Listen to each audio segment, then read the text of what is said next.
사람이 자기를 옳게 보이려고 예수께 여짜오되 그러면 내 이웃이 누구니까?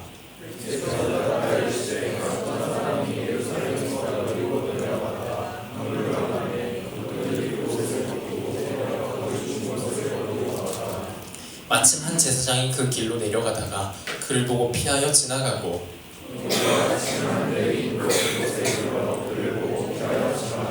어떤 사마리아 사람은 여행하는 중 거기 이르러 그를 보고 불쌍히 여겨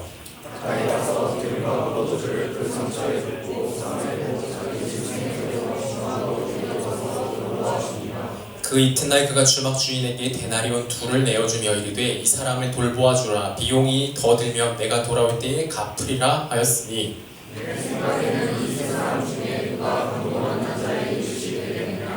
이르되 자비를 베푼 자니이다. 예수께서 이르시되 가서 너도 이와 같이 하라 하시니라. 아멘. 네, 우리가 지난 시간 뭘 살펴봤었죠? 무슨 주제였죠? 이기심에 대한 것이었습니다. 나를 위하는 마음에 대해서 우리가 이야기를 나눴는데요. 어떤 내용을 나눴었냐면 우리 사회의 모든 문제들, 관계에 있는 모든 문제들, 혹은 상처와 어떤 시기와 원망과 싸움, 이 모든 궁극적인 원인들은 이 이기심 때문에 발생된다는 걸 이야기했습니다. 그리고 그렇기 때문에 우리는 이기심에 대해서 안 좋게 생각하기도 하지만 또 한편으로는 우리가 또 나를 너무 사랑하지 못하면은 그러면은 또 남을 사랑할 수 없는 거기 때문에 나를 또 잘 사랑해야 된다라고 하는 또 이런 2가지 가르침 사이에서 우리는 헤매고 있다라고 얘기했었습니다. 그래서 우리도 그때 얘기했죠. 이기심이라는 거, 나를 위한다라는 마음 그 자체가 악하고 잘못된 것이 아니라 뭐가 문제다라는 거였죠? 그 나를 위한다라는 마음의 범위가 어떻다? 너무 좁기 때문에 그저 나의 가족, 그저 내 친구 몇 명 이 정도밖에 안 되기 때문에 그 외의 모든 사람들에 대해서는 그 사람이 살든 죽든 뭐 어떻게 되든 아무 상관없이 이용하고 상처를 주게 되는 것, 그것이 우리의 이기심의 문제다라고 이야기를 나눴습니다. 그래서 이제 결론을 냈던 것이 뭐냐면은 우리의 그 이기심, 나를 위하라는 마음, 그 나라는 범위를 어떻게 하자? 넓히자. 그러면은 우리가 그 공동체에 있는 모든 사람들을 나로 여길 수만 있다면 어떻게 된다? 정말로 그 공동체가 생명이 있고 사랑이 있고 그렇게 기쁨이 넘치는 그런 공동체가 될 것이다 라는 게 지난 시간의 내용이었습니다. 근데 이제 이거를 나눴더니 이제 이런 질문들이 생길 것 같다라는 생각이 들었습니다. 어떤 거냐면은 이게 나를 넓히는 거죠. 나를 넓혀야 정상적으로 작용을 하는 겁니다.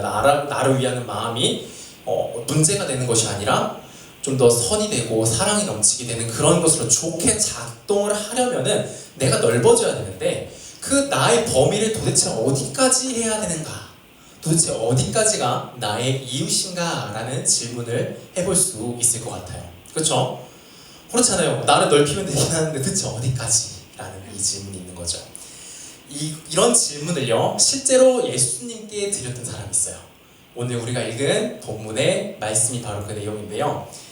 여기 보시면요, 어떤 율법교사가 일어나서요, 예수님께 이제 여쭤본 거예요. 근데 이 사람은 예수님을 시험하려고 이제 질문을 했던 건데, 근데 어쨌든 간에 이 사람은요, 어떤 의도였든지 간에 우리가 궁금해할 만한 그 질문을 예수님께 한 겁니다.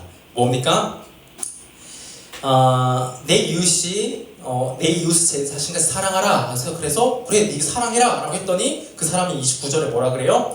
그러면 내 이웃이 누군데요? 도대체 어디까지가 내 이웃인데요? 어디까지를 내가 사랑해야 되는 건데요? 라는 것을 질문을 한 거죠. 그랬더니 이제 예수님이 우리가 그 유명한 비유죠. 선한 사마리아인 비유를 들려줬던 겁니다. 한 명의 강도 만난 자가 강도를 만나가지고 죽어가고 있던 상황이었죠. 근데 레위인 제사장도 그 길 지나가는데 외면하고 레위인도 지나가고 외면하고 한 사마리안, 선한 사마리안만 그 사람을 보고 어떻게 했다? 주막에 데려가서 치료를 받게 하고 본인이 그 비용을 모두 다 감당하였다라는 내용입니다. 그러면서 이제 예수님께서 뭐라고 얘기하시죠? 내 생각에 36절입니다. 내 생각에는 이 사람 중에 누가 강도 만난 자의 이웃이겠느냐 라고 얘기하시고요. 이르되 자비를 베푼 자니다 얘기하니까 맞다. 그러면서 뭐라고 해요? 가서 너도 이와 같이 하라. 그럼 여러분, 내 이웃의 범위는 뭐죠? 누가 내 이웃이고 아니고 그거를 봐라 안 봐라 뭐 하라고 얘기하시는 거예요? 뭐라고 얘기하시는 거예요? 그냥 이웃이 돼야 된다라고 그렇게 버리신 거예요. 범위를 물어봤는데 예수님은요, 그냥 네가 이웃이 되어줘. 그런 사람 있으면 네가 이웃이 되어주라고 이렇게 얘기를 하신 거죠. 사실 결국은 뭐예요? 그 범위가 있다는 거예요, 없다는 거예요? 없다는 거죠. 누구든지 우리가 이웃이 되어줄 수 있고 사랑하고 섬길 수 있는 자들이 있다면은 다 그렇게 해야 한다는 것이죠. 자, 일단은 범위는 이렇게 되는 거예요. 어떻게 보면은 이 범위는 거의 무한한 범위고, 그 무한한 범위로 나처럼 여기고 사랑하는 것이 하나님 나라에서의 진짜 사랑이고 나를 위하는 마음이다 라고 볼 수 있겠습니다. 자, 그러면요, 어쨌든 결론은 남을 나처럼 여기고 대해야, 그래야 진짜 사랑이고 그래야 진짜 공동체가 바로 설 수 있다라고 하는 건데요. 근데 또 여기서 또 우리가 주의해야 될 게요, 그러면요 남을 나로 여기기만 하면 그럼 다 문제 해결일까요? 아무 문제 없을까요? 나처럼 딱 다 여겼어요. 그렇게 대해요. 그렇게 생각하고 그러면 문제 다 해결된 걸까요? 아니라는 거를 여러분 제가 한마디 문장으로 여러분들에게 들려주고 싶은데요, 뭐냐면요, 이런 말을 많이 들어보셨을 거예요. 야, 이거 다 너 잘 되라고 하는 얘기야. 다 너 생각해서 하는 거 얘기고 다 너 위해서 한 거라고. 여러분, 이 말을 들으면 어떻습니까? 어떤 기분이 드십니까? 유쾌한가요? 갑자기 가슴이 답답해지고 힘들어지고 그러지 않습니까? 어떤 분들은 분노가 치밀어 오를지도 모르겠어요. 왜 그렇죠? 여러분, 남을 나로 여기는 대표적인 사례가 있죠. 주로 누가 그러죠? 부모님이 자기 자식을 자신처럼 여기는 경우들이 있어요. 근데요, 그렇게 자신처럼 여기는데도 불구하고요, 그 사이가, 그 관계 가운데 늘 괜찮고 긍정적인 일들만 있나요? 그렇지 않죠. 그렇지 않은 경우가 너무 많아요. 왜 그럴까요? 왜 그럴까요? 도대체 왜 그럴까요?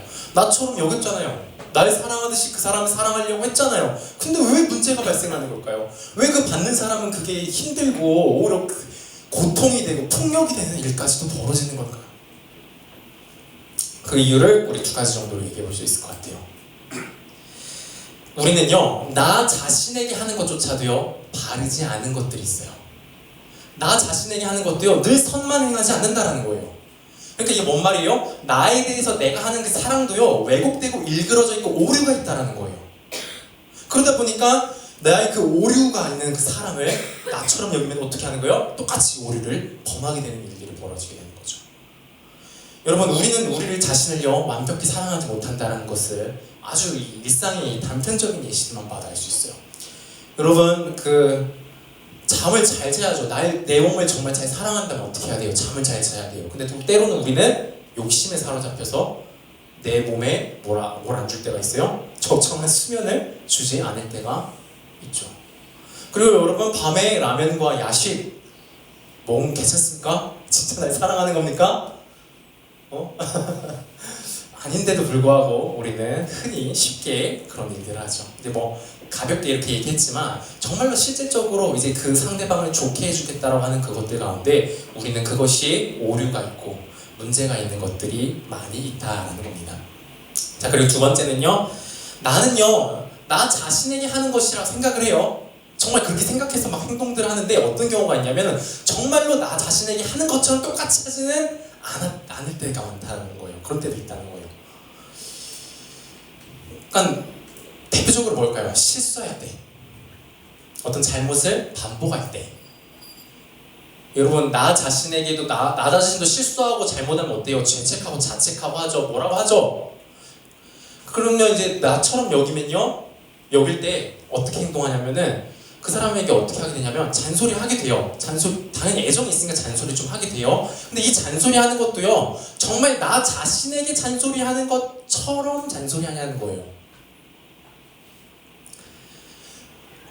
우리 자신에게는 잘 생각해 보세요. 우리 자신은요, 아무리 실수하고 아무리 큰 실수를 하고 아무리 그걸 반복했다 할지라도요, 그것 자체 했다는 거 당연히 괴로워하고 힘들어하죠. 근데 그렇다고 해가지고 정말 나 자신을 미워하나요?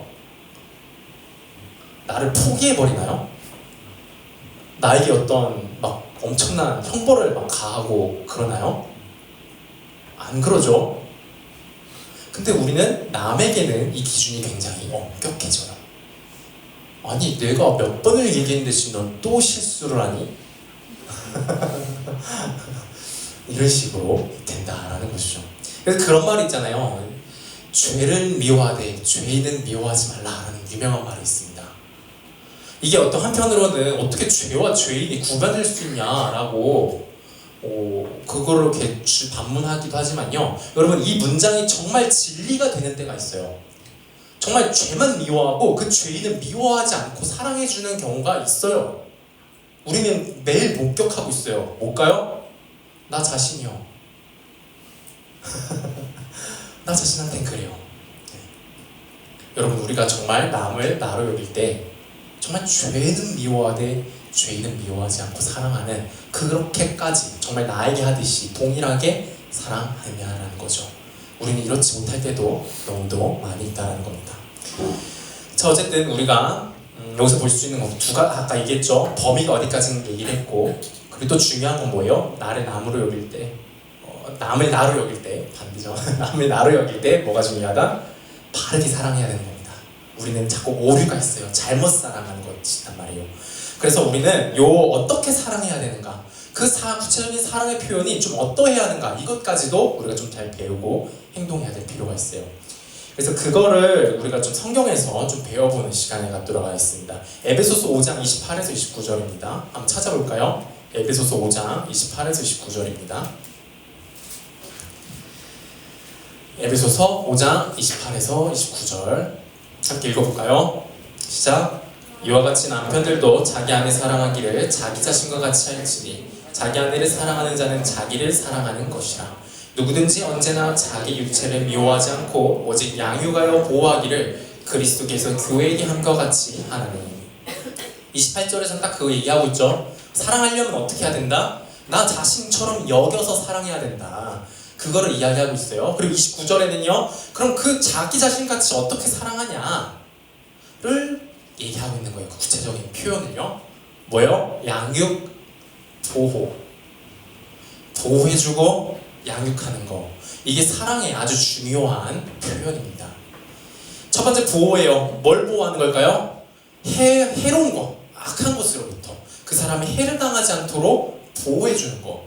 이것이 사랑의 아주 중요한 표현입니다. 첫 번째 표현이에요. 두 번째 표현, 양육. 양육 뭐예요? 잘 자라게 하는 거죠. 그 사람이 좋은 방향으로 성장하고 성숙할 수 있게끔, 그렇게 잘 자라날 수 있게끔 해주는 거. 이것도 사랑의 중요한 두 번째 표현이라는 겁니다. 자, 여러분, 보호해주고 양육해주는 게 있어야 돼요. 그냥 사랑이라고 하는 건요, 그냥 감정적으로 내가 막 좋아, 싫고 막 이런 정도로 이야기하는 게, 그걸 뛰어넘어서 뭐까지 실질적으로 나타나야 되는 거예요. 사랑은, 진짜 사랑은 그 사람이 정말 악한 것으로부터 오염되고 상처받지 않도록 보호해주고 싶어져야 되고요. 그렇게 해야 되는 것이고요. 그리고 그 사람이 정말 잘 되기를, 정말 완전해지기를 바라는 것이 있어야 된다는 겁니다. 자, 이제 이게 중요한데요. 자, 보호하고 양육하는 이게 사랑의 두 가지 요소라고 한다면은, 그러면은 뭐가 제일 중요하냐면, 이 순간에 뭐가 중요하냐면, 뭐가 해악이고 뭐가 좋은 건지를 잘 알아야겠죠. 보호하고 양육 잘하려면 뭐가 필요해요? 뭐가 안 좋은 거, 뭐가 이 사람에 해를 끼치는 거고, 뭐가 이 사람이 잘 되게 하는 건지를 잘 봐야 돼요. 잘 파악할 줄 알아야 돼요. 자, 그럼 어떻게 잘 파악할 수 있을까요? 뭘 기준으로 우리는 우리 수민 형제에게 좋은 것이 될지, 무엇이 수민 형제에게 해가 될지, 이런 것들을 잘 파악할 수 있을까요? 상식? 상식 정도면 될까요? 아니면 어떤 뛰어난 어떤 사람의 말? 그 정도면 될까요? 여러분, 이 세상은요, 나라들마다 기준이 있고요, 그룹마다 기준이 있고요, 각자마다 기준이 있어요. 그게 다 다르잖아요. 어떻게 판단할까요? 여러분, 그래서요, 우리에게는요, 하나님이 너무 필요한 거예요. 하나님께 선악의 기준을 배워야 돼요. 왜 그럴까요? 여러분, 이 마이크가 잘 작동하게 하려고, 이 마이크에 좋은 것, 좋지 않은 것을 아주 잘 파악하고 있는 사람은 누굴까요? 형수형제? 형수형제일까요? 어쨌든 이 마이크를 설계한 사람이, 실제로 만든 사람이 가장 잘 알고 있을 거예요. 여러분, 우리 이 세상, 우리 사람을 정말 만들고 설계하신 분이 누구죠? 하나님입니다.